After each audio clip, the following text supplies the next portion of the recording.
YouTube channel पर आपका स्वागत है। हम उत्तरवर्ती मुगल काल के शासकों के बारे में पढ़ाते हुए अब पहुंच चुके हैं उत्तरवर्ती मुगल काल के 8वें शासक अकबर द्वितीय, जो एक तरह से शाह आलम के उत्तराधिकारी हुए। शाह आलम के पुत्र थे, शाह आलम द्वितीय इनके पुत्र थे ये। इन्होंने 1806 से 1837 के बीच सत्ता संभाली। ये मुगल बादशाह बने और अकबर द्वितीय के शासनकाल की कुछ घटनाओं में जो महत्वपूर्ण चीज़ें बताई जा रही हैं, उसमें अंग्रेजों के संरक्षण में बनने वाले ये पहले बादशाह थे। आपके परीक्षा के दृष्टिकोण से उपयोगी चीज़ यही है कि अकबर सेकेंड जो शाह आलम के पुत्र थे, ये अंग्रेजों के संरक्षण में बनने वाले पहले बादशाह थे। इसके पहले हम आपको बता चुके हैं कि इनके पिता शाह आलम सेकेंड अंग्रेजों के पहले पेंशनर बादशाह थे, अर्थात उन्हें पेंशन मिलती थी अंग्रेजों से। बाद में वे माजी सिंधिया के प्रभाव क्षेत्र में आकर दिल्ली के फिर से बादशाह बने, लेकिन फिर 1803 में जब लॉर्ड लेक ने दिल्ली पर कब्जा कर लिया तो वे अंग्रेजों के फिर से पेंशनर बादशाह बन गए। और उनकी मृत्यु के बाद स्वयं अकबर द्वितीय जब सत्ता में आए तो ये अंग्रेजों के संरक्षण में पहले बादशाह बने। मुगल सत्ता दिल्ली के लाल किले तक सिमट कर रह गई, तो जाहिर है जब अंग्रेजों के संरक्षण में ये बादशाह बनेंगे तो मुगल सत्ता कहाँ तक रहेगी। जाहिर है कि राजकाज करना अब इनका काम नहीं था, बल्कि एक राजा के प्रतीक रूप में अब ये दिल्ली के बादशाह रह गए। इसलिए इनकी सत्ता अब लाल किले तक सीमित थी। संपूर्ण देश पर या मुगल क्षेत्रों पर अब अंग्रेजों का शासन था, तो इस नाते मुगल सत्ता दिल्ली के लाल किले तक सिमट कर रह गई। तीसरी घटना जो इनके समय महत्वपूर्ण बताई जाती है, इस बादशाह ने राजा राम मोहन राय को राजा की उपाधि दी। क्वेश्चन भी आता है कि राजा राम मोहन राय को राजा की उपाधि किसने दिया था। राजा राम मोहन राय को राजा की उपाधि स्वयं बादशाह अकबर द्वितीय ने दिया था। ये भी जान लें, ऐसा किस लिए? क्योंकि इन्होंने एक बार राजा राम मोहन राय जो महान समाज सुधारक या ये कह लें कि समाज सुधार के सबसे अग्रणी समाज सुधारक के पिता, इंडियन रेनेसां या भारतीय नवजागरण के पिता, भोर कातारा इत्यादि नामों से जाने जाते हैं। हम जब आपको भारतीय नवजागरण पढ़ाएंगे तो उसमें राजा राम मोहन राय सबसे पहले स्थान पर आएंगे। राजा राम मोहन राय को दिल्ली दरबार बुलाया ही अकबर द्वितीय ने इसलिए क्योंकि इन्हें अपने पेंशन के मुद्दे पर बातचीत करने के लिए इंग्लैंड भेजना था। इंग्लैंड के राजा से पेंशन के मुद्दे पर बातचीत की जा सके, इसीलिए दिल्ली दरबार बुलाए गए। तो दिल्ली दरबार जब ये राजा राम मोहन राय बुलाए गए तो बादशाह अकबर सेकंड ने इनको राजा की उपाधि दी पहले, और राजा की उपाधि देने के बाद इन्हें अपनी पेंशन बढ़वाने के लिए इंग्लैंड के राजा से बातचीत करने के लिए इंग्लैंड भेजा गया, ताकि इंग्लैंड के राजा से पेंशन कम पड़ रही है, उसे बढ़ाना चाहिए इत्यादि के मुद्दे पर बातचीत किया जा सके। ये एक राजा राम मोहन राय महान बुद्धिजीवी थे, अंग्रेजी के अच्छे जानकार थे। भाषाओं पर में तो कई भाषाओं पर इनका कमांड था, तो अंग्रेजी के अच्छे जानकार थे, एक प्रखर बुद्धिजीवी थे, इसलिए ये पेंशन मुद्दे पर इंग्लैंड बातचीत करने के लिए भेजे गए। लेकिन जिस समय ये इंग्लैंड के राजा से बातचीत करने के लिए इंग्लैंड के ब्रिस्टल नामक शहर में ठहरे थे, उसी समय हृदय गति रुकने से राजा राम मोहन राय की मृत्यु हो गई।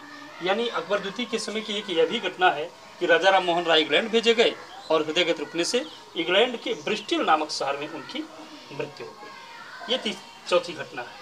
पांचवी घटना जो घटती है, 1835 में मुगल सिक्के अंग्रेजों के द्वारा बंद कर दिए गए। अंग्रेज धीरे धीरे हिंदुस्तान की सत्ता पर काबिज होते चले जा रहे थे। इसके पहले अर्थात अंग्रेजों से पहले स्वयं मुगल भारत के सार्वभौम बादशाह थे, उन्हीं की सत्ता थी, उन्हीं के सिक्के भारत में चलते थे। लेकिन लॉर्ड लेक के दिल्ली पर अधिकार कर लिए जाने के बाद और अकबर द्वितीय के अंग्रेजों के संरक्षण में पहला बादशाह बनने के बाद मुगलों का सत्ता पर पकड़ तेजी से अवसान को प्राप्त होता गया और 1835 आते आते मुगलों के सिक्के अंग्रेजों द्वारा बंद कर दिए गए। अब अंग्रेजी सिक्के चलने लगे। ये पांचवी घटना। और छठवीं घटना है, 1837 में बादशाह अकबर द्वितीय की मृत्यु हो गई। तो 1837 में जो अकबर द्वितीय की मृत्यु हुई, इसके बाद अगला जो बादशाह सत्ता में आते हैं वे हैं बहादुर शाह जफर। ध्यान रहे, हम आपको बताए होंगे कि बहादुर शाह प्रथम उत्तरवर्ती मुगल काल के पहले बादशाह थे और बहादुर शाह जफर उत्तरवर्ती मुगल काल के अंतिम बादशाह थे, जो अकबर द्वितीय के बाद सत्ता में आते हैं। इनके पुत्र होते हैं और ये सत्ता में आते हैं, और इनके शासनकाल की घटनाओं को हम अब इसके बाद बता देते हैं। यानी हम अगली हेडिंग डालने जा रहे हैं, बहादुर शाह जफर। इसके पहले आपको बताए कि अकबर द्वितीय के बाद जो अगले मुगल बादशाह आते हैं वे हैं बहादुर शाह जफर। 1837 से 1857 तक इनका शासनकाल रहा।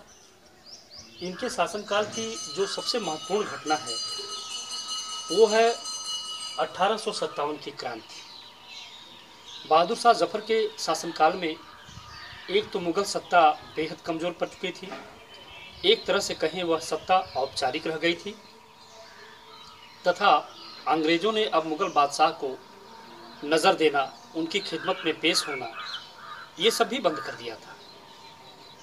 सारी सत्ता वास्तविक रूप से अंग्रेज़ों के हाथ थी, लेकिन अभी भी किसी न किसी तरह से एक औपचारिक रूप में ही सही, मुखौटे के रूप में ही सही, मुगल बादशाह की बादशाहत कायम थी।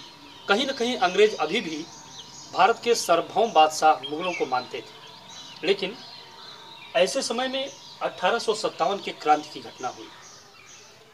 जब हम आपको 1857 की क्रांति पढ़ाएंगे तो बाकायदे सविस्तार इस पूरी घटना का वर्णन भी होगा, लेकिन अभी तो हम आपको उत्तरवर्ती मुगल काल पढ़ा रहे हैं। तो उत्तरवर्ती मुगल काल में बीज रूप में ये उपस्थित है ये घटना, जिसे आपको सविस्तार 1857 की क्रांति बंगाल में जो शुरू होती है बैरकपुर छावनी से।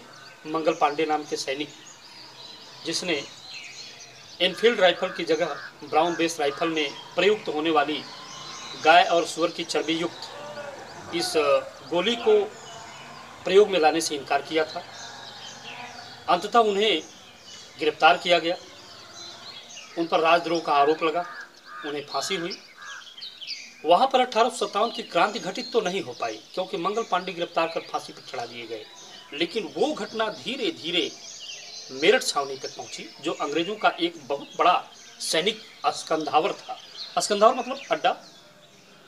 और इन्हीं मेरठ के सैनिकों ने अंततः सभी अंग्रेज अधिकारियों को गोली मारकर तथा शस्त्रागार लूटकर अंततः ये लोग पहुंचे दिल्ली। दिल्ली जाकर इन लोगों ने बहादुर शाह जफर को शहंशाह हिंदुस्तान घोषित कर दिया और उन्हें इस क्रांतिकारी सेना का नेतृत्व ग्रहण करने के लिए राजी कर लिया। वे तैयार भी हो गए। इस प्रकार 1857 की क्रांति कही जा सकती है कहाँ से शुरू हुई? मेरठ छावनी से। याद रखिएगा, कभी कभी छात्र गलती में इसे बैरकपुर छावनी बंगाल से मान लेते हैं। बैरकपुर छावनी बंगाल से शुरुआत नहीं होने पाई, यद्यपि चिंगारी वहीं लगी थी, लेकिन वो शुरू नहीं हो पाई। शुरू हुई ये आकर के मेरठ में। यहाँ से ये क्रांतिकारी पूरी तरह से विप्लव करने के बाद दिल्ली पहुँचे। बहादुर शाह जफर को शहंशाह घोषित किया, सेना का नेतृत्व ग्रहण किया बहादुर शाह जफर ने उनके कहने पर। लेकिन ऐसे समय में, जबकि उसमें भारत के प्रधान सेनापति हुआ करते थे एरिक्सन के बाद जो सेनापति हुए निकलसन और हडसन ने क्रांतिकारी सेना को दबाने के लिए, तहस नहस करने के लिए, निस्तनाबूद करने के लिए अंततः दिल्ली पर हमला किया। दोनों तरफ से हुए युद्ध में क्रांतिकारी सेना हार गई और बहादुर शाह जफर हार जाने के बाद हुमायूं के मकबरे में जाकर छिप गए। हुमायूं के मकबरे में छिपे, वहीं से ये गिरफ्तार हुए। जैसा कि हम आपको पहले ही बता देना चाहेंगे, भारत में गद्दारों की प्रचुर मात्रा पाई जाती है। प्रचुर मात्रा में भारत में गद्दार थे, हैं भी। वो तो मुट्ठी भर देशभक्त, मुट्ठी भर राष्ट्र से मोहब्बत करने वाले हमेशा देश की सेवा में, देश की रक्षा में आगे आते हैं और उनके चलते देश बचता है, आगे बढ़ता है, सारा कुछ होता है। नहीं तो गद्दारों की कमी आज भी नहीं है। गद्दारों की कमी प्राचीन काल में भी नहीं थी, मध्यकाल में भी नहीं थी। हमेशा उन लोगों की मदद से अंग्रेजों ने अंततः हुमायूं के मकबरे में छिपे बहादुर शाह जफर को गिरफ्तार कर लिया। इनके ऊपर मुकदमा चलाया गया। बड़ी विडंबना है। शहंशाहे हिंदुस्तान के ऊपर मुकदमा चले। जाहिर है जब हार गए तो विजेता शक्ति मुकदमा चला सकती है। विजेता शक्ति ने उन पर मुकदमा चलाया और एक सीमित मुकदमे में उन्हें आखिरकार दोषी ठहराया गया और दोषी ठहराकर उन्हें रंगून जेल भेज दिया गया। रंगून, आप इसे कह सकते हैं यांगून। ये पहले बर्मा, जिसे आजकल म्यांमार कहा जाता है, उसे पहले बर्मा कहा जाता था। वो कभी भारत का अंग था और बर्मा की राजधानी होती थी रंगून, यांगून। आज बाद में उसे बोला गया। और आजकल बर्मा यानी म्यांमार की राजधानी का नाम है नेपिडा, इसे याद रखिएगा। तब बर्मा नाम था, राजधानी रंगून थी, बाद में म्यांमार नाम हुआ, राजधानी नेपिडा हो गई। तो जब बर्मा था तब इसकी राजधानी रंगून थी और यहीं पर आखिरकार बहादुर शाह जफर को कैदी जीवन बिताने के लिए भेज दिया गया। 1857 से 1862 तक एक कैदी जीवन बिताया बहादुर शाह जफर ने बर्मा में। 1862 में उनकी मृत्यु हो गई और इस प्रकार भारत से मुगल राजवंश और मुगल सत्ता का अंत हो गया। ध्यान रहे 1857 के बाद भी वैधानिक रूप से भारत पर मुगल साम्राज्य बना रहा। 1858 का जब अधिनियम आता है तब जाकर के अंग्रेज वैधानिक रूप से भारत के शासक बन पाए। उसके पहले वे वैधानिक रूप से या कानूनन भारत के शासक नहीं थे। 1858 के अधिनियम के बाद वे भारत का नेतृत्व ग्रहण कर पाए। उसके पहले किसी न किसी रूप में मुगलों को ही भारत का वैधानिक शासक माना जाता था। खैर, बहरहाल 1862 तक बादशाह बहादुर शाह जफर जिंदा रहे। इनकी मृत्यु हो गई। भारत से मुगल सत्ता का अंत तो हो ही चुका था, भारत से मुगल राजवंश का भी अंत हो गया। इस प्रकार अंग्रेजों ने पूरी तरह से भारत की राजकीय सत्ता, भारत की राजधानी पर अधिकार कर लिया। प्रिय छात्रों, हम आपको पहले भी बता चुके हैं और फिर एक बार बताना चाहेंगे। इस प्रकार औरंगजेब के बाद उत्तरवर्ती मुगल काल की जहाँ से शुरुआत होती है, यानी कमज़ोर बादशाहों की जहाँ से शुरुआत होती है, वे बहादुर शाह प्रथम थे, यानी मुअज्जम शाह। वहाँ से लेकर के और बहादुर शाह जफर तक ये लगभग 9 बादशाहों का शासनकाल है। लगभग 150 साल तक चलने वाला शासनकाल है और लड़खड़ाते हुए ये शासन चलता रहा और अंततः एक पके हुए आम की तरह अंग्रेजों के हाथ आ गिरा। अंग्रेजों ने पूरे देश पर अधिकार कर लिया। तो डियर स्टूडेंट, ये आज आपने पूरे एक चैप्टर का अध्ययन कर लिया बहादुर शाह जफर से, तो बहादुर शाह प्रथम से बहादुर शाह जफर तक। अब हम इसके अगले चैप्टर में आपको एक नए चैप्टर की शुरुआत करेंगे। तब तक के लिए आप इसका अध्ययन करें, इसे कायदे से लिख लें, जान लें और हम जो बोले हैं उसको एक बार ध्यान से सुने। लेक्चर बहुत काम करता है। इसके बाद हम नेक्स्ट आपको अगला नया चैप्टर पढ़ाएंगे। Thank you student.